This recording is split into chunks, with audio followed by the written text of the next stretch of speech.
সব সাধকের বড় সাধক আমার দেশের চাষা, দেশমাতারি মুক্তিকামী, দেশের সেজে আসা। প্রিয় শ্রোতা, আপনাদেরকে অনেক অনেক স্বাগতম জানাচ্ছি কৃষি বিষয়ক ফোন ইন অনুষ্ঠান কৃষির কথায়। আমাদের এই আয়োজনে কৃষি বিষয়ক নানা সমস্যার আলোচনা করা হয় এবং সেই সমস্যাগুলোর সমাধান দিয়ে থাকেন একজন বিশেষজ্ঞ অতিথি। চলুন আর দেরি না করে শুরু করা যাক আমাদের আজকের অনুষ্ঠান। পুরো অনুষ্ঠান জুড়ে আপনাদের সাথে আছি আমি সুমাইয়াত মেহজাবিন উর্বি এবং আমার সঙ্গে প্রকৌশল দায়িত্বে আছেন মোহাম্মদ শাহিদুল ইসলাম এবং মোহাম্মদ মুহিতুল ইসলাম। এই অনুষ্ঠানটি আপনারা সরাসরি শুনতে পাচ্ছেন FM 92 মেগাহার্টজে।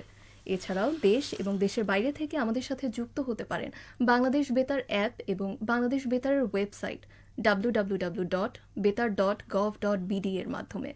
এছাড়াও আমাদের সরাসরি দেখতে এবং শুনতে পাচ্ছেন বাংলাদেশ বেতার ময়মনসিংহের অফিসিয়াল ফেসবুক পেজ এবং ইউটিউব লাইভে। অনুষ্ঠান চলাকালে আপনাদের যে কোনো জিজ্ঞাসা এবং মূল্যবান মতামত জানাতে পারেন ফেসবুক কমেন্টের মাধ্যমে এবং সরাসরি আমাদেরকে কল করতে পারেন।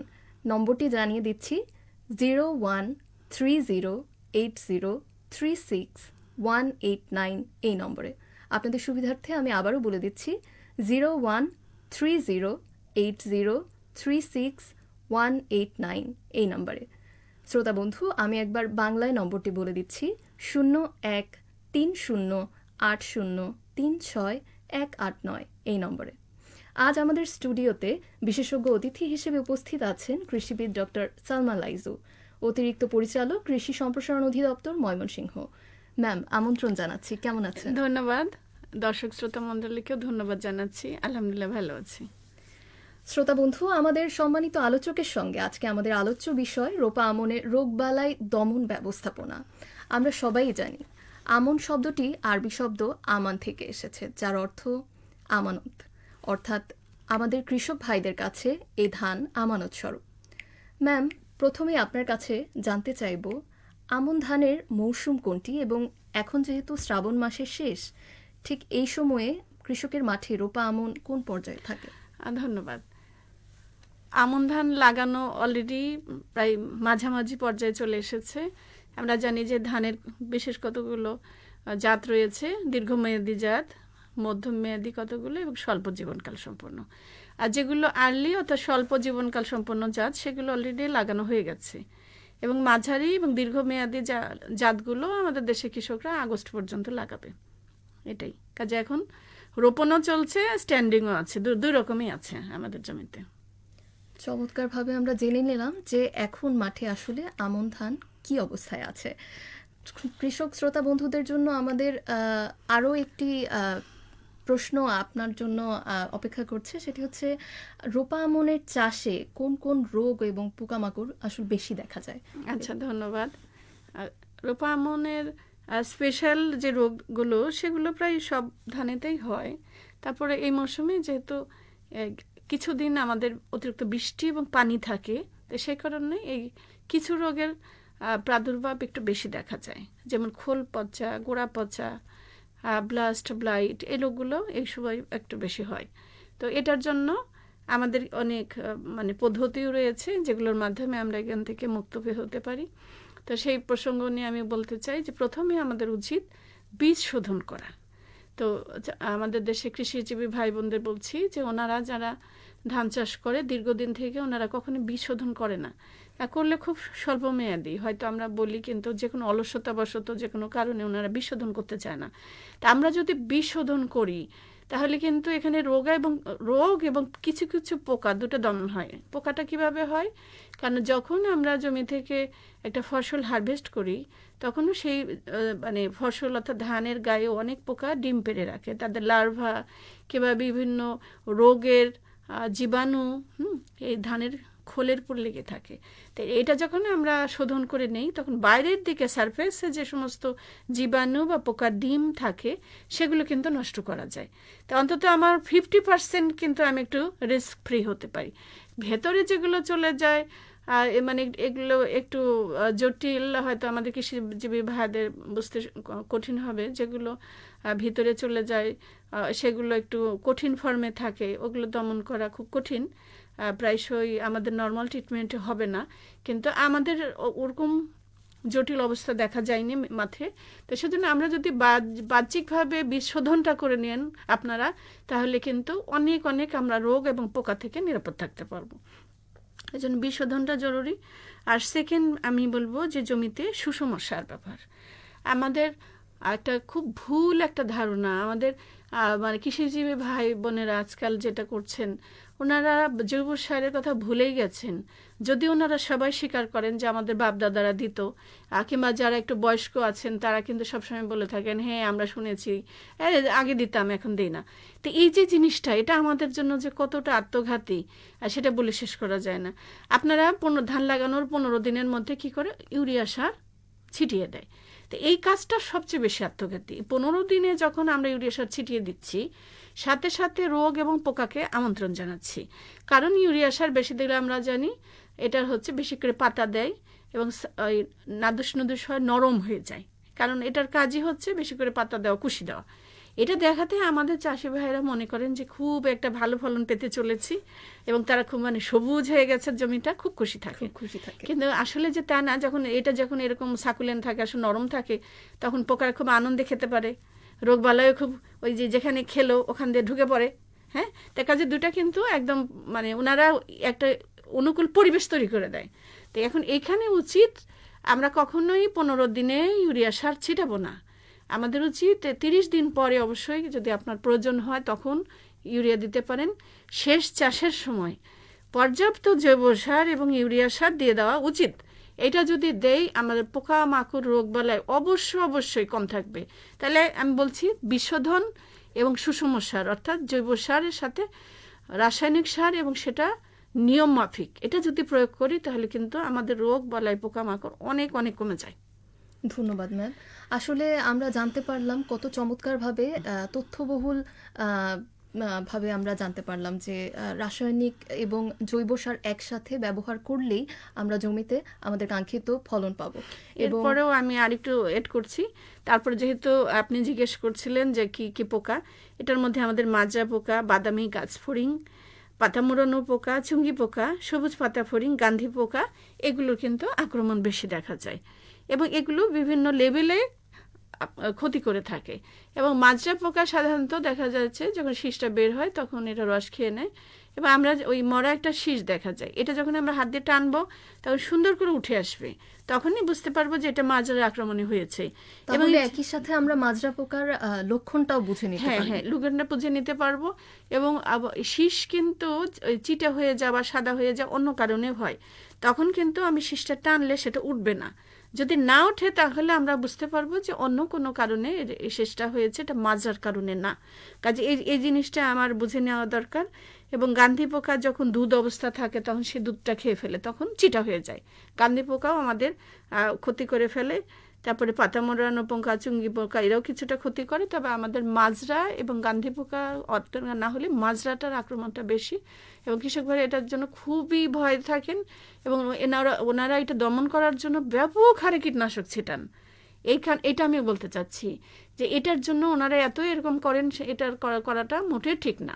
আমরা কৃষি ডিপার্টমেন্ট থেকে আপনাদের বরাবর বলে আসতেছি, আপনারা যখন চারা লাগাবেন তখন লাইনে লাগান এবং 5 লাইন পর 1 লাইন বাদ দিয়ে, যেটাকে লগো পদ্ধতি বলা হয়, এইভাবে যদি লাগান তাহলে ওখানে আলো বাতাস প্রবেশ করতে পারে, পোকামাকড়ের আক্রমণ কম হয়। এবং ধান লাগানোর সাথে সাথেই আপনারা যদি বিঘা প্রতি 5 থেকে 6টা ডাল বা কুঞ্চি একটু শক্তপোক্ত এটা লাগিয়ে দেন, তাহলে এখানে পাখি বসবে এবং পাখিরা শুরু থেকেই যদি কোনো পোকা চলে আসে সেগুলো খেয়ে ফেলবে, যার ফলে এটা ন্যাচারাল একটা কন্ট্রোল হয়ে যাবে, আমার কীটনাশক ছেটানোর কোনো প্রয়োজন নাই। এরপর রোগের কথা যেহেতু বলছিলেন, এটা হল খোল পচা রোগ, ব্যাকটেরিয়া জনিত পাতা পোড়া রোগ, ব্লাস্ট রোগ, টুংরো রোগ, বাকানি রোগ এবং খোল পচা রোগ, এটা আমাদের অনেক বেশি দেখা যায়। এবং রোগগুলো আমাদের দেশে এখন বেশি লাগছে, ব্লাস্ট রোগ বেশি, এতে প্রচুর ফলন কম হয়ে যায়। আর এটার জন্য সবচেয়ে উত্তম পদ্ধতি বিভিন্ন জৈব পদ্ধতি প্রয়োগ করা। হয়তো একটা ফোন এসেছে, আপনি সেটা রিসিভ করবেন। ফোনটি কেটে গেছে, আমরা পরে নিচ্ছি। আচ্ছা, ঠিক আছে। আর কোনো প্রশ্ন আপনার এই ব্যাপারে? আপাতত আমরা সম্মানিত আলোচকের কাছে আবারও জানতে চাইব, আসলে রাসায়নিক কীটনাশক ছাড়া পরিবেশ বান্ধব উপায়ে কিভাবে পোকামাকড় দমন করা যায়, এই সম্পর্কে। ধন্যবাদ। আমি আপনাকে ওইটাই বললাম। একটা হচ্ছে যে আমাদের ডালকুঞ্চি অর্থাৎ পার্চিং বলে ইংরেজিতে, পার্চিং করে দেওয়া। পার্চিংটা কোনো নতুন পদ্ধতি নেই, এটা হাজার বছরের ঐতিহ্য।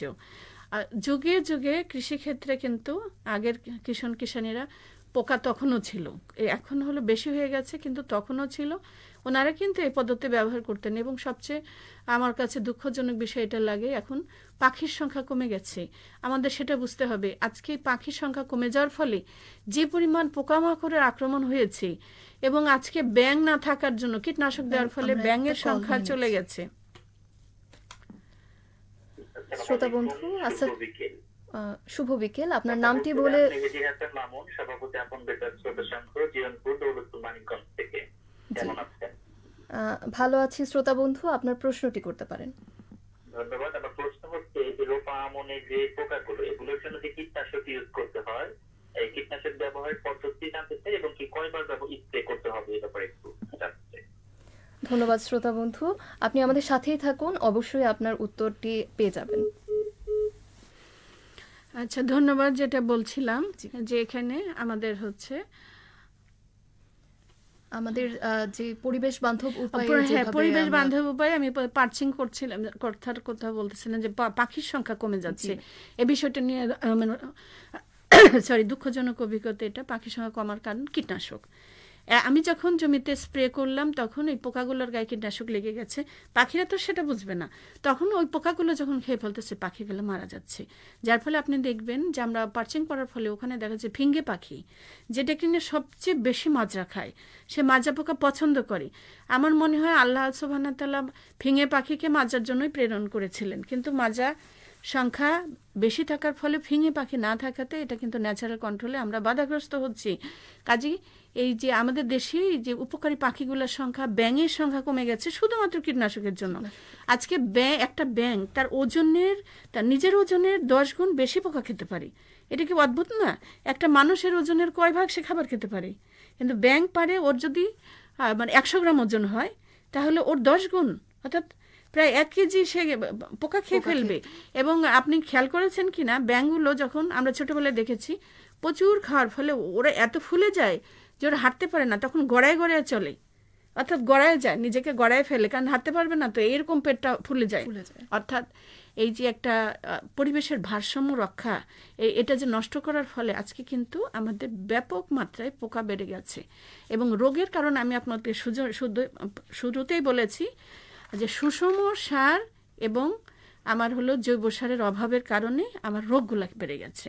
তো এইগুলো নিয়ে আমরা অবশ্যই এগুলো সচেতন করা দরকার। আপনারা এই ধরনের প্রোগ্রামগুলো আমার মনে হয় আরও বেশি বেশি আমার শ্রোতাদের জন্য প্রয়োজন, এবং তাদের শোনা প্রয়োজন যে কেন আমাদের এই ব্যালেন্সটা নষ্ট হলো, আর কেনই বা এত রোগ এবং পোকার আক্রমণ বেশি হয়ে যাচ্ছে। তো আমি কি এই বিষয়ে আরেকটু কথা বলবো? জি, আপনি যদি আরো কিছু সংযোজন করতে। হ্যাঁ, আমি এটা বলতে চাচ্ছি, রোগের জন্য আমাদের উচিত ট্রাইকোডার্মা। আমার মনে হয় আমার কৃষিজীবী ভাই বোনদের কাছে এটা নতুন হতে পারে, হয়তো শুনেছেনও অনেক। ট্রাইকোডার্মা এটা একটা হলো একজন উপকারী ছত্রাক, যেটা কিনা আমরা জমিতে যদি ছড়াই তাহলে সে ক্ষতিকর যে সমস্ত ছত্রাক আছে তাদেরকে সে খেয়ে ফেলতে পারে, সেই সাথে সে একটা সারও, একসাথে সে দুটো কাজ করছে। সেজন্য আমরা ব্যাপকভাবে ট্রাইকোডার্মা ব্যবহার করতে পারি। আর সেই সাথে তরল জীবাণু সার, এটা আমরা ময়মনসিংহ অঞ্চলে তৈরি করছি এবং আমরা জমিতে ট্রায়াল দিয়েছি, এটা খুব ভালো ফলাফল পাওয়া যাচ্ছে। আপনারা যদি এই বিষয়ে জানতে চান তাহলে আমার সঙ্গে যোগাযোগ করতে পারেন। আমার ফোন নাম্বার 01715790767। শ্রোতা বন্ধু, আপনারা চাইলে ম্যামের সাথে সরাসরিও যোগাযোগ করতে পারেন, যেহেতু এটা নতুন কনসেপ্ট আমি এখানে কাজ করছি। এবং সরিষার খোলের হরলিক্স, এগুলো খুব ভালো কাজ দিচ্ছে। এবং সেই সাথে আমি একটা বায়ো পেস্টিসাইড আমরা ফর্মুলেশন করেছি, যদিও বলবো না যেটা আমার আবিষ্কার, এটা প্রাচীন পদ্ধতি। এটা হচ্ছে গরুর যে পেশাবটা সেটা আমরা কালেক্ট করে এটার মধ্যে নিমপাতা, মেহগনি ফলের বীজ, এগুলো দিয়ে 21 দিন এয়ারটাইট করে রাখতে হবে। এরপরে যে তরলটা 21 দিন পর ওটা আমরা ছেঁকে নেব। 1 লিটার এই মিশ্রণটার সাথে 2-3 লিটার পানি মিশিয়ে যদি আমরা স্প্রে করি, তাহলে আমাদের এই যে সমস্ত ক্ষতিকর পোকাগুলা, এগুলো অনেকাংশেই এই মারা যাবে। আর এর সাথে আমি আপনাদেরকে বলবো যে নিরাপদ বায়ো পেস্টিসাইড বাজারে এখন অ্যাভেলেবল পাওয়া যায়, আপনারা সেগুলো ব্যবহার করেন। আপনারা রাসায়নিক কীটনাশক, ওই যে আমাদের এক শ্রোতা ভাই জিজ্ঞেস করেছে, আমি হয়তো উনি জানে না, আমি ওনাকে বলছি যে প্লিজ আপনারা বায়োপেস্টিসাইড বাজারে অনেক পাওয়া যায়, আপনি সেটা দেখবেন, সবগুলোই ভালো, বিভিন্ন কোম্পানির আছে, আপনার এটার মধ্যে আপনার পছন্দসইটা বেছে নেন, এবং প্লিজ এটার দাম একটু বেশি কিন্তু পরিমাণে কম লাগে। আর সবচেয়ে বড় কথা, আপনার পরিবেশের কোনো ক্ষতি হবে না, আপনার শরীরের কোনো ক্ষতি হবে না। আমার গবাদি পশু, আমার হাঁস মুরগি, আমার ঘাস সবই তো আমার পরিবেশের অংশ। কাজে কোনটাকে আমি নষ্ট করব? আমি যেখানে নষ্ট করব এটার ইফেক্ট কিন্তু সরাসরি আমার উপরেই আসবে। তো সেজন্য আমি বলবো যে আমরা কেমিক্যালস থেকে ধীরে ধীরে আমি আপনাদেরকে সরার জন্য পরামর্শ দিচ্ছি। আমি এবং আরও একটা কথা বলতে চাচ্ছি, প্যারাকোয়েট আগাছানাশক, যেটা দিয়ে আমরা খুব স্বাচ্ছন্দ্যে ঘাসটা মারছি, কিন্তু এটা পৃথিবীর 32টা দেশে এটা ব্যান করা হয়েছে, জাপান, ভিয়েতনাম, শ্রীলঙ্কা সহ আপনারা খুঁজে দেখবেন অনেকগুলো দেশে, 32টা দেশে। বাংলাদেশে এটা দেধারছে চলতেছে। এবং আমার কাছে, আমি যখন ফিল্ডে যাই, আমি তো হাজার হাজার মানুষের সাথে চলি, আমি তখন কৃষক ভাইরা আমাদেরকে শার্ট তুললে দেখায় তাদের গাগুলো কালো হয়ে গেছে, চুলকানি, পায়ে শ্বাসকষ্ট, মাথা ঘোরা, দুর্বলতা, এই সমস্ত রোগগুলো তাদের মধ্যে ব্যাপকভাবে বৃদ্ধি পেয়েছে। এবং এগুলো সবই এই প্যারাকোয়েটের সাইড এফেক্ট, এবং এগুলো এমন মাত্রায় চলে যাবে যখন কোনো চিকিৎসা তার আর ভালো হবে না। কাজে আমরা খুব একটা কঠিন অবস্থার দিকে চলে যাচ্ছি। এখান থেকে আমার মনে হয় আমাদের সব লেভেলে এই কথাগুলো বলা উচিত, সচেতন হওয়া উচিত। না হলে আগামী দিনে আমাদের খাদ্য উৎপাদন ঠিকই হবে, কিন্তু জনস্বাস্থ্য সমস্যার জন্য আমরা মারাত্মক একটা ঝুঁকির দেশে পরিণত হব। ধন্যবাদ ম্যাম। আসলে আমাদের সম্মানিত আলোচক আমাদেরকে খুব সুন্দরভাবে গুছিয়ে বললেন যে রাসায়নিক কীটনাশক ছাড়া পরিবেশ বান্ধব উপায়ে কিভাবে পোকামাকড় দমন করব, এবং এই পরিবেশ বান্ধব উপায় অবলম্বন করা যে কত বেশি জরুরি। শ্রোতাবন্ধু, কীটনাশক নিয়ে যেহেতু কথা চলেই এসেছে, আমি আপনাদের জানাতে চাই কীটনাশক প্রয়োগের আগে কৃষকদের কিছু সতর্কতা অবলম্বন করতে হবে, যেমন গ্লাভস, মাস্ক, চশমা, লম্বা পোশাক ইত্যাদি পরে নিতে হবে। বাচ্চা এবং গবাদি পশুকে একটু দূরে রাখতে হবে। বাতাসের বিপরীতে দাঁড়িয়ে স্প্রে করা যাবে না। বাতাসের বিপরীতে দাঁড়িয়ে স্প্রে করলে যেটা হবে, আপনার গায়েই স্প্রেটা চলে আসবে। কীটনাশকের নির্দেশিকা ভালোভাবে পড়ে তা মেনে চলতে হবে। আচ্ছা, আমরা চলে যাচ্ছি তাহলে আমাদের সম্মানিত আলোচকের কাছে, যে আমাদের পরবর্তী প্রশ্নে, ইন্টিগ্রেটেড পেস্ট ম্যানেজমেন্ট, এখন আইপিএম এর কথা শোনা যায়, এটি আসলে কি এবং রোপা আমনে কিভাবে তা প্রয়োগ করা যায়? ধন্যবাদ আপনাকে সুন্দর প্রশ্নের জন্য। আইপিএম আসলে নতুন কিছু না, এটা অলরেডি 25-30 বছর হয়ে গেছে। আমাদের দেশে এটা বিভিন্ন সরকারি প্রকল্পের মাধ্যমে এসেছিল। আমরা এটা নিয়ে তৃণমূল পর্যায়ে ব্যাপকভাবে কাজ করা হয়েছে। সকল কৃষকই বললে এটা অনেক ভালো, কিন্তু যেহেতু এখানে একটু পরিশ্রম সাধ্য বিষয় আছে, সেজন্য তারা এটাতে ইন্টারেস্ট ফিল করে না।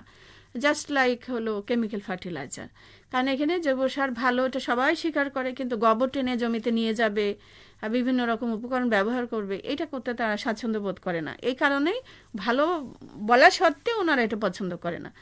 আইপিএমও সেটাই, এখানে হচ্ছে ইন্টিগ্রেটেড, অর্থাৎ এখানে আমার জৈবিক দমন, এখানে মানে মানে যান্ত্রিক দমন, এবং লাস্টে কেমিক্যালসের কথা বলা আছে।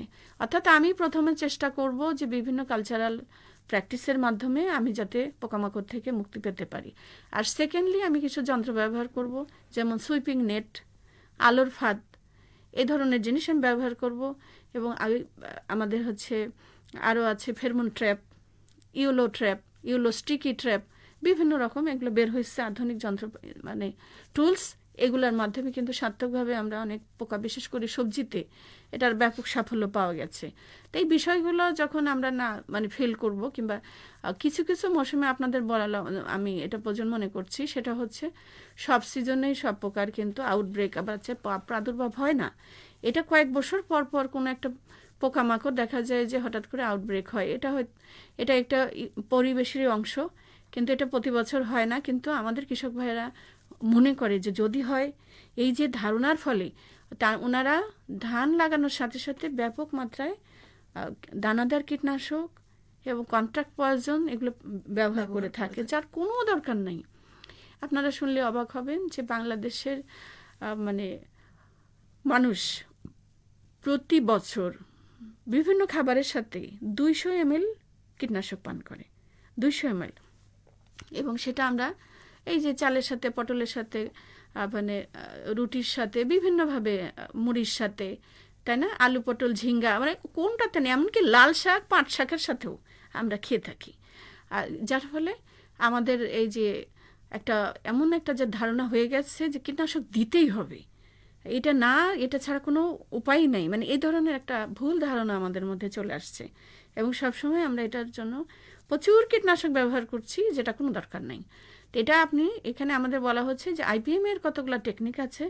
আমি যখন জমিতে যাব, যদি দেখি এত পোকা যেন আমার নাকে মুখে এসে পড়ছে, তো অবশ্যই ওই সময় আমার আলোর ফাঁদ দিয়ে হবে না, এটা তো আমি বুঝতেই পারছি। তখন অনুমোদিত কোনো কীটনাশক, এবং সেটা আমি আপনাদের আগেই বলেছি, বায়োপেস্টিসাইড, সেটা আমি প্রয়োগ করব। সেটা প্রয়োগ করলে অবশ্যই একটা ভালো ফলাফল আসবে। কিন্তু যতক্ষণ আমি দেখছি যে না, এরকম না, 2-1টা দেখা যায়, তো 2-1টা পোকা তো থাকবেই। এটা আল্লাহ পাকের একটা মাখলুক, অর্থাৎ সৃষ্টির অংশ, কাজে 2-1টা থাকবে, সেটাকে আমরা কখনো নির্বংশ করতে পারবো না। কিন্তু আমাদের টেন্ডেন্সি হলো নির্বংশ করতে চাওয়াটা, যে আমার জমিতে একটা পোকাও থাকবে না। অর্থাৎ সে দেখা যাচ্ছে যে আমাদের একটা গবেষণায় আসছে যে মাজরা পোকা, যেটার জন্য আমার কৃষক ভাইরা এত ভয়ে থাকেন, তাহলে হচ্ছে সে মাজরা পোকা 1 একর জমিতে 1 মণ ধান খায়। গবেষণায় এটা উঠে আসছে, এটা আমার কথা না। তাহলে 1 মণ ধান ঠেকানোর জন্য আমার কৃষক ভাই কয়েক হাজার টাকার কীটনাশক ব্যবহার করে, টাকাটাও আমি বড় মনে করছি না। সবচেয়ে মানে আমাদের জন্য উদ্যোগ হচ্ছে যে উনি এটা থেকে বাঁচানোর জন্য পরিবেশে এবং ওনার জীবনের যে ক্ষতিটা করে ফেলতেছে, এটা থেকে আমাদের বের হয়ে আসতে হবে। তো এখানে আমার পার্চিং, আমার আলুর ফাঁদ, এবং আমার মাজরা পোকার কিন্তু লিওরও বের হয়েছে, মানে ফেরোমন ট্র্যাপও বের হয়েছে। আশা করি এটা ধীরে ধীরে আমাদের জনপ্রিয় হবে, মাঠ লেভেলে পৌঁছাবে। এগুলো যখন ওনারা ব্যবহার করবে, তখন কিন্তু কীটনাশক থেকে এমনি আমরা কমাই ফেলতে পারবো। এবং আমি কিন্তু আপনাদের বললাম যে নিম গাছ, আপনারা সব কৃষক ভাইদের আমি অনুরোধ করব, আপনারা নিম গাছ লাগান, এবং এই নিম পাতা সেদ্ধ পানি, এর সাথে 10 লিটারে 1 কেজি নিম পাতা সেদ্ধ পানি, এর সাথে আমরা 100 গ্রাম রসুন বাটা রস, এটা মিশিয়েও যদি স্প্রে করি, তাতে অনেক পোকামাকড়, রোগবালাইয়ের অনেক অনেক উপকার হয়। কাজেই আমি কিন্তু আপনাদের কেমিক্যালসের কথা বলতে চাচ্ছি না, কেমিক্যালসরা আপনারা এমনিতে অনেক ব্যবহার করেন, এই জন্য আমি কেমিক্যাল ছাড়া কিভাবে করা যায় এই বিষয়টাকে গুরুত্ব দিতে চাচ্ছি। তো আশা করি আপনারা অনেক বুঝতে অনেক পেরেছেন। ধন্যবাদ আলোচককে। আমরা আসলে যেটা বুঝতে পারলাম যে জৈব পদ্ধতিতে অবলম্বন করাটাই আসলে এখন আমাদের জন্য সবচেয়ে বেশি প্রয়োজন। কেননা আমরা এই পর্যন্ত যতদিন যাচ্ছে, আমাদের এই রাসায়নিক কীটনাশক ব্যবহারের মাত্রা এতই বেড়েছে যে আমাদের শরীরে 200 ml এর মতো কীটনাশক আমাদের পেটে যাচ্ছে, যেটা আসলে খুবই ক্ষতিকর। অতএব আমাদের সবাইকে এই প্রবণতা থেকে বেরিয়ে এসে জৈব সার ব্যবহারে উদ্যোগী হতে হবে। সম্মানিত আলোচকের কাছে ফেরত যাব। আমাদের শ্রোতা বন্ধু মেহেদি হাসান মামুন এইরকমই একটি প্রশ্ন করেছিলেন যে রোগ এবং পোকামাকড় থেকে বাঁচতে চাষের আগে কি কি প্রতিরোধ ব্যবস্থা নিতে হবে। ধন্যবাদ। আমি ওটাই বলেছি শুরুতেই, হয়তো আবারও বলছি, রিপিট করছি, যে এখানে আপনারা খেয়াল করবেন যে আমাদের বোরো ধানের পরে, অর্থাৎ আমন লাগানোর আগে বেশ কিছুটা সময় জমি কিন্তু ফাঁকা পড়ে থাকে। তো এই সময় আমরা সবুজ সার হিসাবে ধনচা যদি চাষ করি, আমরা ময়মনসিংহ অঞ্চলে এবছর বিভিন্ন রকম মানুষ, আমার কৃষক ভাইদের সাথে উদ্বুদ্ধ করে কিছুটা বীজ দিয়ে আমরা কিন্তু প্রচুর ধনচা লাগিয়েছি, এবং ওনারা এটা সরাসরি চাষ দিয়ে মাটিতে মিশিয়ে দিয়েছেন, এবং দেওয়ার হলো 10 থেকে 15 দিনের মধ্যে ওনারা যদি রূপামন লাগান, তাহলে ইউরিয়া সার দিবার কোনো তেমন প্রয়োজন পড়ে না। এর সাথে যদি সামান্য গোবর দেন, তাহলে কিন্তু ইউরিয়া পুরোপুরি স্টপ করা সম্ভব, এবং এটা আমরা পরীক্ষা করে দেখিয়েছি। এবং এই সমস্ত জমিতে যেখানে যে ইউরিয়াটা কম হলে এবং অন্যান্য রাসায়নিক সারের পরিমাণও কম হবে, কারণ ধনচার মধ্যে শুধু ইউরিয়াই থাকে না, এখানে কিছু সামান্য পটাশও যোগ হয়, ফসফেট সারও যোগ হয়, সেজন্য ওগুলো সারও আনুপাতিক হারে কম লাগবে। এবং আমরা যখন এর সাথে যদি একটু জমিতে ছাই এবং চিটা ধান বা ধানের তুষ, এগুলো যদি অ্যাড করতে পারি, তাহলে চমৎকার ফলাফল আসে, যেটা আমরা 30 সালে গত মৌসুমে করে দেখেছি। এবং এতে আপনার বলবেন 1 হেক্টরে 1.5 মেট্রিক টন পার হেক্টর ফলন পার্থক্য এসেছে। কাজে আমি আপনাদেরকে অনুরোধ করব, আমাদের নতুন একটু টেকনোলজিগুলো চেঞ্জ করা দরকার। এবং এখানে আমার কৃষক ভাইদের জন্য সবচেয়ে দরকার হচ্ছে খরচ কমানো, এর সাথে সাথে উৎপাদন বাড়ানো, এবং এটাই তো আমরা চাই। খরচও কমাবো, উৎপাদনও বাড়াবো, এর সাথে সাথে আমি সুস্থ থাকবো, আমার পরিবেশ সুস্থ থাকবে। আশা করি আপনি বুঝতে পেরেছেন যে আমরা যদি এইভাবে যাই তাহলে আমাদের সবচেয়ে একটা ভালো পদ্ধতি। এবং আমি বলবো যে মৌসুমের শুরুতে আপনারা আলোর ফাঁদ ব্যবহার করুন। আলোর ফাঁদ আপনারা দেখলেই বুঝতে পারবেন, আলোর ফাঁদ একটা টুলস, এটা পোকা মারার যন্ত্র না। এটা দিয়ে আমরা কি করতে পারি, শনাক্ত করতে পারি আমার জমিতে আদৌ ক্ষতিকর মাত্রা বলতেছি, একটা দুটো দেখে আপনি কিন্তু অস্থির ভয় হবেন পাবেন না। না। আমার ক্ষতি দেখবেন যে আপনার জন্য ঝাঁকে ঝাঁকে পোকা আসছে, তাহলে আপনি বুঝবেন যে হ্যাঁ এখন আমাকে একটা ওষুধ দিতে হবে। কিন্তু দেখলেন একটা দুটো আসতেছে, তাহলে আপনি কি বিষ প্রয়োগ করবেন? করা কোনো দরকার আছে? আমি আপনাদের মানে সবার প্রতি অনুরোধ করব, প্লিজ আপনারা আলোর ফাঁদে টুলসটা ব্যবহার করেন। আগে নিশ্চিত হন সত্যি কি আপনার জমি পোকা এসেছে, নাকি আপনি শুধু শুধু ভয় পাচ্ছেন কিংবা সন্দেহ করছেন। এই জিনিসগুলো খেয়াল করেই আপনার ডিসিশন নিতে হবে। আপনি যদি দেখেন যে না আসলে দিতে হবে, তখন আমরা কোনো অনুমোদিত মাত্রায় বায়োপেস্টিসাইড ব্যবহার করব। এবং সুষম সার যদি দেই, আপনাদের যেভাবে আমি বললাম বিশোধন সুষম সার, আপনার এই যে ব্লাস্ট, ব্লাইট, খোল পচা, পাতা পচা রোগগুলো এমনিতে অনেকাংশে কমে যাবে। আশা করি আমার উত্তরটা পেয়েছেন। শ্রোতা বন্ধু, চমৎকারভাবে ম্যাম বুঝিয়ে বললেন যে আসলে কিভাবে কি প্রতিরোধ ব্যবস্থা গ্রহণ করতে হবে পোকামাকড় থেকে বাঁচার জন্য। আসলে চাষের আগে এই প্রতিরোধ ব্যবস্থাগুলো গ্রহণ করলে আপনাদের ফলন আশা করি ভালো হবে। পরবর্তী প্রশ্নে চলে যাচ্ছি। সম্মানিত আলোচক যদি আমাদের বুঝিয়ে বলতেন, অতিরিক্ত বৃষ্টি বা পানি জমে থাকলে অথবা অতিরিক্ত গরম বা শুষ্ক আবহাওয়া ধানের রোগবালাই কি প্রভাব ফেলে? ধন্যবাদ। অতিরিক্ত বৃষ্টি কিংবা পানি জমে থাকলে আপনাকে ওটাই বললাম, খোল পচা, গোড়া পচা, ব্লাস্ট, ব্লাইট, এগুলো রোগটার প্রাদুর্ভাব বেশি হয়। তা আমাদের উচিত যে যেখানে সম্ভব পানিটা একটু যদি আমরা বের করে দিতে পারি সেটা সবচেয়ে ভালো হয়।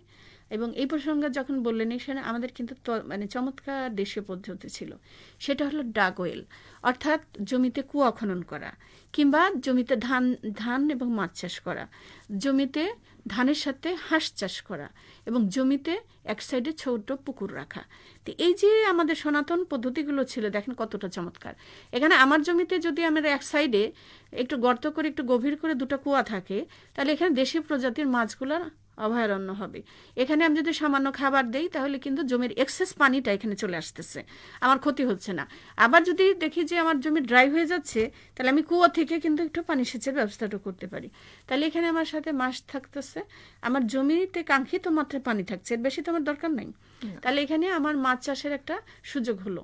এবং যখন এই যে পানিটা একটু বেশি থাকে, তখন জমিতে কোনো পোকামাকড় যদি থাকে বিভিন্ন রকমের, যে বিশেষ করে ফড়িং জাতীয় পোকাগুলা, এগুলো যদি পাতা ফড়িং, হ্যাঁ সবুজ পাতা ফড়িং যেটা, এগুলো যখন থাকবে, কিংবা মাজা পোকার মদ কিংবা মাজা পোকার কিরা, এই টাইপের যখন থাকে, আমরা যদি এই স্টেজে অর্থাৎ দানা বাঁধার আগে আমরা যদি হাঁস ছেড়ে দিই জমিতে, তাহলে হাঁস কিন্তু এগুলো প্রচুর খেয়ে ফেলে, কেন ন্যাচারাল একটা কন্ট্রোল। এবং হাঁস যখন সাঁতার কাটে, ওটা কিন্তু ওদের পা দিয়ে ওটা কিন্তু মাটিকে সুন্দর করে ওলটপালট করে দিতে সাহায্য করে, এটা এয়ারেশন হয়, অর্থাৎ ফলন বাড়ে। সেই সাথে হাঁস যে বিষটা ত্যাগ করে, সেটা কিন্তু জৈব সার হিসেবে কাজ করে।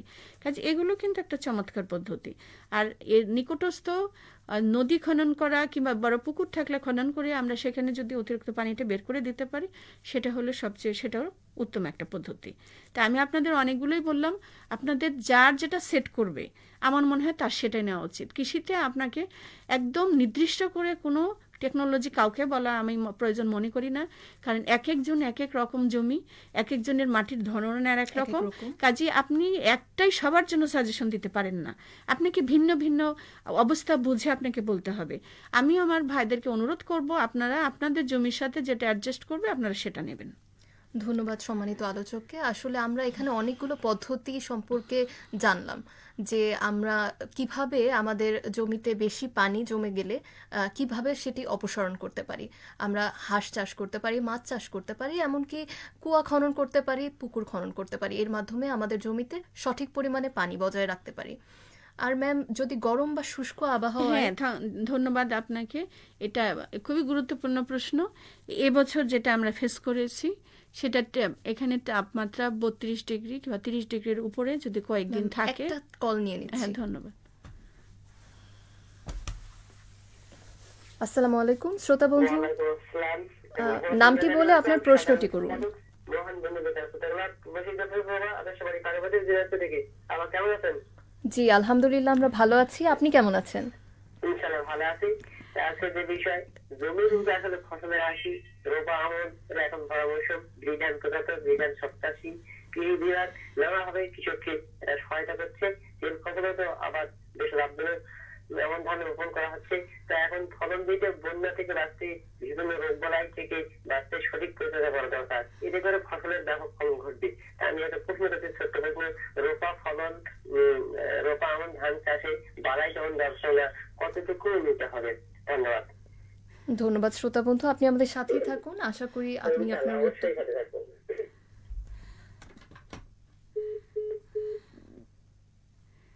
সম্মানিত আলোচক, আমরা যেই প্রশ্নে ছিলাম, শুষ্ক হ্যাঁ, শুষ্ক আবহাওয়া আবহাওয়াটা থাকলে গত বছর আমাদের টেম্পারেচার খুব বেড়ে গিয়েছিল, আপনারা খেয়াল করেছেন। তো এই সময় তখন দেখা গেছে যে ধানের শীষের উপরের অংশ সাদা হয়ে গেছে। আমার কাছে ছবিও আছে, এটা আমরা ভাই রেখেছেন, শীষের কয়েকটা উপরের অংশ সাদা হয়ে গেছে, মরে গেছে। এবং এটা কোনো কোনো রোগের কারণে না, এটা তাপমাত্রা বেশি হওয়ার কারণে। এবং আগামী দিনগুলোতে এটা আমাদের জন্য একটা খুবই কঠিন একটা অবস্থা। শুধু পোকা রোগও না, এর সাথে টেম্পারেচার ব্যাপক একটা ভূমিকা পালন করবে। তো এই টেম্পারেচার কিন্তু আপনি কোনো সার দিয়ে কিংবা কোনো কিছু করে এটা কিন্তু নিয়ন্ত্রণ করা কোনো দিনও সম্ভব না। এটাও একটা আমাদের কিন্তু প্রাচীন পদ্ধতি ছিল। সেটা কি? জমির আলে দিয়ে বাবলা গাছ, তাল গাছ, খেজুর গাছ লাগানো। এবং এটা করার ফলে কি হচ্ছে, বাবলা গাছ কিন্তু ওইভাবে সানলাইটকে আটকায় না। এটা পাতা হালকা, খুবই হালকা। আপনারা নিশ্চয়ই বাবলা গাছ দেখেছেন, ফুলও দেখেছেন, চমৎকার বেগুনি কালারের ছোট ছোট ফুল ফোটে, চমৎকার দেখতে। পাতাগুলো একদম জিরজিরে, খুব সুন্দর। এখান দিয়ে কিন্তু সুন্দর সানলাইটও আসে এবং হালকা একটা শেডির মতো হয়। আর সবচেয়ে বড় কথা, এটা হলো আপনার জমিকে ঠান্ডা রাখতে সাহায্য করবে, অতিরিক্ত যে সানলাইট আসতেছে সেটা রিমুভ করতে সাহায্য করবে। তা আমি বলবো যে আগামী দিনে আমাদের এটা দরকার। আপনি খেয়াল করছেন, জমির সাইড দিয়ে এখন বড় বড় গাছ নেই বললেই চলে, এবং প্রকৃতি আমাদের গাছ শূন্য হয়ে গেছে। আগামী দিনে ব্যাপকভাবে আমাদের কিন্তু গাছ লাগানো উচিত। আজকে আমাদের প্রাচীন মানে আমরা বেশ কিছুদিন না, আপনার 40 বছর পেছনে ফেরেন, রাস্তার ধার দিয়ে বিশাল বিশাল গাছ ছিল, এবং সেই গাছের মধ্যে কিন্তু চিল, বাজ পাখি এগুলো বসতো। আজকে আমরা কিন্তু এই রোপা আমনের পরে আর কিছুদিন পর বলবো যে ইঁদুরের আক্রমণে দিশেহারা, তাই না? যখন পাকবে প্রত্যেক সিজনেই, শুধু আমনে না বোরোতেও, যখন পাকা শুরু হবে, দানাগুলো পুষ্ট হবে, তখন কিন্তু ব্যাপক ইঁদুরের আক্রমণ হবে। তো এই যে ইঁদুরের আক্রমণ কেন? কারণ ওখানে বাজ পাখি, চিল, গুইসাপ, তারপরে ধরা সাপ, বিষ ছাড়া যে সাপগুলা, এগুলো ছিল। আজকে কিন্তু কীটনাশকের কবলে তারা কেউই নাই, তাদের সংখ্যা প্রায় শূন্য হতে চলেছে। এই ইঁদুরগুলাকে আমরা শুধু কীটনাশক দিয়ে মারতে পারবো? তাহলে কত হাজার হাজার টন কীটনাশক লাগবে। কীটনাশক কেন বেড়েছে আমাদের কিন্তু বুঝতে হবে। তো এই যে এই সমস্ত কারণের জন্য আমাদের এখন বাবলা গাছ, খেজুর, তাল, আমি পরামর্শ দেব আপনারা এগুলো রোপণ করেন। এগুলো একাধারে অর্থনৈতিকভাবে আমাদের সমৃদ্ধ করবে। আর অতিরিক্ত যে সানলাইটের জন্য আমাদের ধান যদি হ্যাম্পার হয়, তাহলে এই 20 কোটি মানুষ কি খাবো আমরা কিন্তু কখনোই সার্ভাইভ করতে পারবো না সুষ্ঠুভাবে। কাজে এখনই আমাদের সময়, এখনই সচেতন হবার। ধন্যবাদ সম্মানিত আলোচক। আসলে আপনারা জানতে পারলেন যে অতিরিক্ত শুষ্ক আবহাওয়াতে বা সূর্যের আলো অনেক বেশি থাকলে জমির আশেপাশে আপনারা যদি বড় বড় গাছ লাগান, যেমন বাবলা গাছ, তাহলে সেটা জমিকে আলোও দিবে, সঙ্গে ছায়াও দিবে, পর্যাপ্ত পরিমাণে যেন জমিতে একটু ছায়া পৌঁছায়। তাহলে ম্যাম, এরই সাথে যদি আমি আরও একটি প্রশ্ন আপনার কাছ থেকে উত্তর জানতে চাই যে বৃষ্টির কারণে মাঝে মাঝে কীটনাশক প্রয়োগ করা খুব সমস্যা হয়ে যাচ্ছে, খুব বৃষ্টি থাকলে, এক্ষেত্রে কি করণীয়? ধন্যবাদ, চমৎকার প্রশ্ন। উত্তরটি আমরা নিব। হ্যাঁ, একটা কল নিয়ে নিচ্ছি। আসসালামু আলাইকুম। ওয়ালাইকুম আসসালাম। শ্রোতা বন্ধু, আপনার নামটি বলে প্রশ্ন করুন। বলছি দক্ষিণ নাটপুর, টাঙ্গাইল থেকে। জি শ্রোতা বন্ধু, আপনার প্রশ্নটি করুন। প্রশ্ন হচ্ছে আপনার, আমি যখন এই যে রোপা আমন ধান রোপণ করি, ওই যে সারটা সব কৃষি দেই, কিন্তু কিছুদিন পর ওই যে আমাদের এখানে আঞ্চলিক ভাষা বলে মাজরা পোকা, এইটা দমন করা কোনো আছে কি? জি শ্রোতা বন্ধু, আমরা আমাদের সম্মানিত আলোচক ইতিমধ্যেই মাজরা পোকা দমনের ব্যাপারে অনেক কিছুই বলেছেন। আপনার সুবিধার্থে আমরা আবারও বলে দিচ্ছি, আপনি শেষ পর্যন্ত আমাদের সাথে থাকুন শ্রোতা বন্ধু। জি জি জি। আর আপনার হচ্ছে এই যে সবজি বিষয় কি কোনো প্রশ্ন করা যাবে? আপনি আজকে যদিও আমাদের বিষয় ভিন্ন, কিন্তু আপনি চাইলে করতে পারেন। এটা আমি দেখছি, এই জন্য জিজ্ঞেস করছি। বিষয়টা আমি বেগুন ক্ষেত করছি, তো বেগুন মাঝে মাঝে 2-1টা করে বেগুনের চারা মানে এখন বেগুন আসছে, কোল সহ মারা যাচ্ছে। এর মানে উপকারিতা মানে করার জন্য কি কি করতে হবে, কি বিষ প্রয়োগ করতে হবে? জি ঠিক আছে শ্রোতা বন্ধু, আপনার প্রশ্নের উত্তর দেয়া হবে। কি বিষ প্রয়োগ করতে হবে আসলে আমাদের সবাই মন ঘুরে ফিরে মানসিকতা বিষ প্রয়োগ করতে মানে চায়। এটা আসলে হয়েছে একটা হ্যাবিটের মতো হয়ে গেছে, অর্থাৎ এটা করলে এটা করতেই হবে, এই ধরনের মন করতেই হবে, মানসিকতা এই জেনারেশনের মধ্যে এমনভাবে আমরাই দিয়ে দিয়েছি যখন দেখে ওনারাই আসলে বের হতে পারছে না। এটার জন্য আবারও দরকার প্রচুরভাবে ব্যাপক প্রচারণা চালানো, যাতে করে ওনারা, যেটা নিয়ে আমরা বলছিলাম যে প্রচুর বৃষ্টিপাত এবং বন্যা। আপনারা জানেন যে সার দেওয়ার সময় দুটা, এক হচ্ছে বর্ষার আগে এবং বর্ষার পরে। বৃষ্টির মধ্যে 10 মিলিমিটারের বেশি বৃষ্টি হলেই কিন্তু সেখানে কোনো সার দেওয়া যাবে না। এবং বৃষ্টি আসতেছে, আমি সকালবেলা কীটনাশক দিয়ে আসলাম, কিন্তু বৃষ্টি আসলো, সেগুলো সব ধুয়ে আমার সরাসরি ওয়াটার বডিতে চলে যাবে। তাহলে বুঝতে পেরেছেন, অর্থাৎ ওখানে যদি কোনো মাছ থাকে নিশ্চিহ্ন হয়ে যাবে। এই সময় এগুলো কোনো দেওয়া যাবে না, সোজা কথা। সেজন্য আমি বলবো এখানে বায়ো কন্ট্রোলটা খুব জরুরি। আমি আপনাদের যেটা বললাম, আপনারা নিজেরা একটু কীটনাশক তৈরি করেন প্লিজ। আপনারা বিভিন্ন রকম আমরা বিষটপ তৈরি করতে পারি, এগুলোর তৈরি করেন। এই সিজনের জন্য আমরা ফেরোমন ট্র্যাপ ব্যবহার করতে পারি, স্টিকি ট্র্যাপ ব্যবহার করতে পারি, ইওলো ট্র্যাপ ব্যবহার করতে পারি। কারণ এগুলো তো এই সময় বৃষ্টিতে এগুলো সবচেয়ে বেশি ইফেক্টিভ, কারণ আপনি তো এখানে অন্য কিছু দিতে পারছেন না। আপনি কীটনাশক করার সাথে সাথে ধুয়ে মাছে চলে যাচ্ছে, পানিতে চলে যাচ্ছে। তাহলে ওখানে যদি আমার যে দেশি প্রজাতির মাছগুলো কি এমনিতে শূন্য হয়েছে, তো এগুলো মাছের ডিম মাছা মারা যাচ্ছে, তাহলে আমার দেশি প্রজাতির মাছ থাকবে কি করে? প্লিজ এই কাজটা করবেন না। আমি আপনাদের আবারও বলছি যে জমিতে ডাল কঞ্চি পতন অর্থাৎ পার্চিং করেন, মাজরা পোকা থেকে আমরা কমতে পারবো। মাজরা পোকা লিওর ব্যবহার করেন, ট্র্যাপ ব্যবহার করেন, আলোর ফাঁদ ব্যবহার করেন। প্লিজ ভাইরা, আপনারা এটা একটু বোঝার চেষ্টা করেন যে নিজের ক্ষতি করবেন না, আপনার সন্তানের ক্ষতি করবেন না। আগামীতে তাদের জন্য আমরা একটা বাসযোগ্য পৃথিবী রেখে দিতে চাচ্ছি।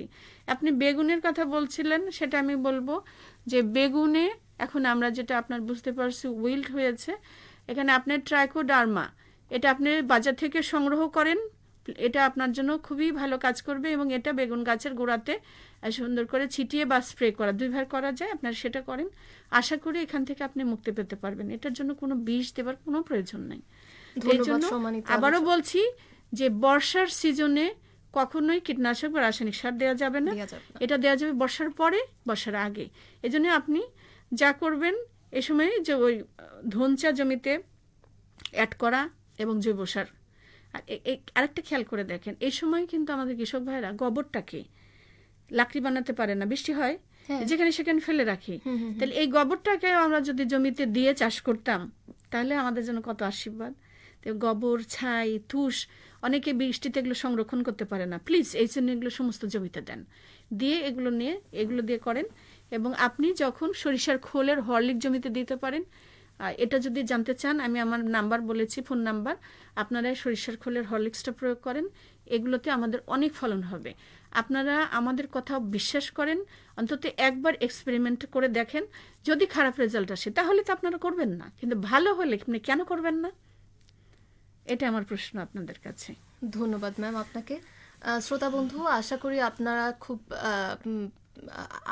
আগ্রহের সাথে আমাদের এই আলোচনা শুনছেন, যেটা খুবই প্রয়োজনীয় এবং যুগোপযোগী। আমাদের শ্রোতা বন্ধু ফোন দিয়েছিলেন আক্তার হোসেন, তিনি প্রশ্ন করেছিলেন বেগুনের পোকা কিভাবে দমন করা যায়। ম্যাম বললেন যে ট্রাইকোডার্মা আপনি ব্যবহার করতে পারেন, সেটি স্প্রে করতে পারেন বেগুনের গাছের গোড়াতে। তো শ্রোতা বন্ধু, আপনারা আমাদের সাথেই থাকুন। আমাদের যেহেতু আবহাওয়া বিষয়ে বৃষ্টি বা শুষ্ক আবহাওয়াতে কিভাবে আমরা পোকামাকড় দমন করব এই বিষয়ে কথা হচ্ছিল। তো এরই মাঝে আমি একটু জানিয়ে দিতে চাই, কৃষিক্ষেত্রে আবহাওয়া কিন্তু খুবই গুরুত্বপূর্ণ ভূমিকা রাখে। তাই প্রিয় কৃষক ভাই ও বোনদের জানিয়ে দিচ্ছি আগামী সপ্তাহের আবহাওয়া পূর্বাভাস। আগামী সপ্তাহে সারা দেশে আকাশ মেঘলা থাকবে এবং প্রায় প্রতিদিনই হালকা থেকে মাঝারি বৃষ্টি হওয়ার সম্ভাবনা আছে। তাপমাত্রা থাকবে 30 থেকে 34 ডিগ্রি সেলসিয়াসের মধ্যে। তাই জমিতে অতিরিক্ত সেচ দেবেন না, আর জমিতে পানি জমে গেলে তা দ্রুত বের করে দিন। শ্রোতা বন্ধু, আপনাদের সুবিধার্থে আমাদের শেষ প্রশ্নটি আমরা সম্মানিত আলোচকের কাছ থেকে জেনে নিব। খুব ছোট্ট করে যদি ম্যাম আপনি বলেন যে রোগ হলে সময় মতো যদি চিকিৎসা না নেওয়া হয় তাহলে আসলে কি ক্ষতি হতে পারে? হ্যাঁ, ধন্যবাদ। এটা হলো চমৎকার একটা প্রশ্ন আমি মনে করছি। আপনারা জানেন যে একটা ধানের জীবনকাল কত, 120 দিন, 30 দিন, বা খুব বেশি হলো 40-45 দিনের মধ্যে। তো এর মধ্যে একটা গাছে যদি রোগ হয় এবং আমরা যদি সেটা হাই ট্রিটমেন্ট করে এটা দমন করি, তাহলে সে কী ফলাফল দেবে? সেজন্য আমার উচিত অবশ্যই প্রতিরোধ করা, অর্থাৎ আমি সে আবারও ঘুরে যাচ্ছি, বীজ শোধন করা, ভালো জাতের বীজ সংগ্রহ করা এবং আপনার সুষম সার দেওয়া, সঠিকভাবে লাগানো, সঠিক মাত্রায় রাসায়নিক সারের ব্যবহার করা। এই বিষয়গুলো যদি আমরা খেয়াল করি তাহলে অবশ্যই আমরা ভালো ফলন পাবো। ধন্যবাদ। আর সাথে যদি জৈব সার ব্যবহারে আপনাদের আরও বেশি উদ্যোগী হতে হবে কৃষক ভাই ও বোনেরা। প্রিয় শ্রোতা এবং কৃষক ভাই ও বোনেরা, আমরা অনুষ্ঠানের একেবারেই শেষ প্রান্তে। আজকের আলোচনায় আমরা জেনেছি রোপা আমনের সাধারণ রোগ এবং পোকামাকড় চেনার উপায়, তাদের প্রতিকার এবং প্রতিরোধ ব্যবস্থা। কৃষি বিশেষজ্ঞের পরামর্শ যদি কৃষক ভাইয়েরা মাঠে কাজে লাগাতে পারেন তাহলে ফসলের ক্ষতি অনেকটাই রোধ করা সম্ভব এবং ভালো ফলন পাওয়া যাবে। আমাদের বিশেষজ্ঞ অতিথি কৃষিবিদ ডক্টর সালমা লাইজু, অতিরিক্ত পরিচালক কৃষি সম্প্রসারণ অধিদপ্তর ময়মনসিংহ। ম্যাম, শত ব্যস্ততার মাঝেও আপনি আমাদেরকে সময় দিয়েছেন, অনেক অনেক ধন্যবাদ।